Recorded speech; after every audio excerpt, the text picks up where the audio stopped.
तो restriction एंडोन्यूक्लियेज enzyme कैसे काम करता है?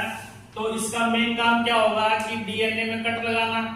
लेकिन ये डीएनए में कब कट लगाएगा? ऐसे रैंडम कट नहीं लगाएगा, ठीक है। एक पर्टिकुलर जगह से कट लगाएगा डीएनए में ये।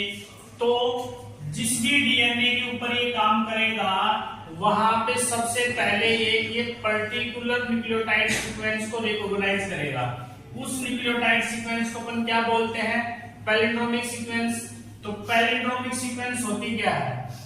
वो न्यूक्लियोटाइड सीक्वेंस डीएनए या जीन के अंदर जिसको हम 3 प्राइम टू 5 प्राइम पढ़े या फिर 5 prime to 3 prime, nucleotide sequence remains same. जब फॉरवर्ड पढ़ेंगे बैकवर्ड पढ़ेंगे तो न्यूक्लियोटाइड सीक्वेंस सेम रहेगी। जैसे अगर अपन इसको कुछ कॉमन एग्जांपल से समझें, ठीक है, जैसे मैडम इसको चाहे ऐसे पढ़ लो या ऐसे पढ़ लो, सेम रहेगा। इसके अलावा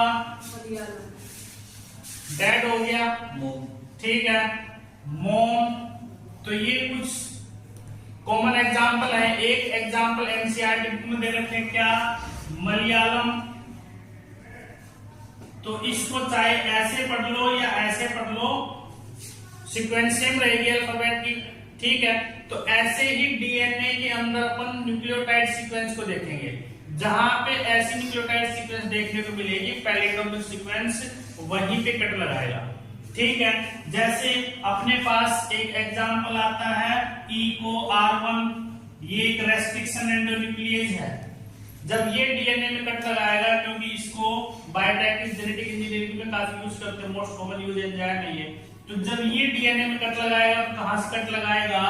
ये उस डीएनए में एक सीक्वेंस को आइडेंटिफाई करेगा, GAATTC, ठीक है, और ये कट लगा देगा बिटवीन गुआनिन एंड एडेनिन के बीच में कट लगाएगा। अब मान लो ये अपने पास एक स्ट्रैंड है, इसकी डायरेक्शन 3 प्राइम टू 5 प्राइम है। तो इसकी जो दूसरी सीक्वेंस मिलेगी उसकी न्यूक्लियोटाइड सीक्वेंस क्या हो जाएगी यहाँ पे? ठीक है, इसकी डायरेक्शन 5 प्राइम टू 3 प्राइम। तो चाहे इसको ऐसे पढ़ लो या फिर ऐसे पढ़ लो, न्यूक्लियोटाइड सीक्वेंस सेम होगी, ठीक है। और ये कट लगाएगा बिटवीन गुआनिन और एडेनिन, तो ऐसे कट लगाएगा ये, ठीक है। डबल स्ट्रैंडेड डीएनए को सिंगल स्ट्रैंडेड डीएनए के फ्रेगमेंट में कन्वर्ट कर देता है, ठीक है। तो इसको बोलते हैं अपन पैलिंड्रोमिक सीक्वेंस। जब भी रेस्ट्रिक्शन एंडोन्यूक्लियेज कट लगाएगा तो सबसे पहले वो डीएनए में पैलिंड्रोमिक सीक्वेंस को आइडेंटिफाई करेगा, उसके बाद ही तो वहां से पर्टिकुलर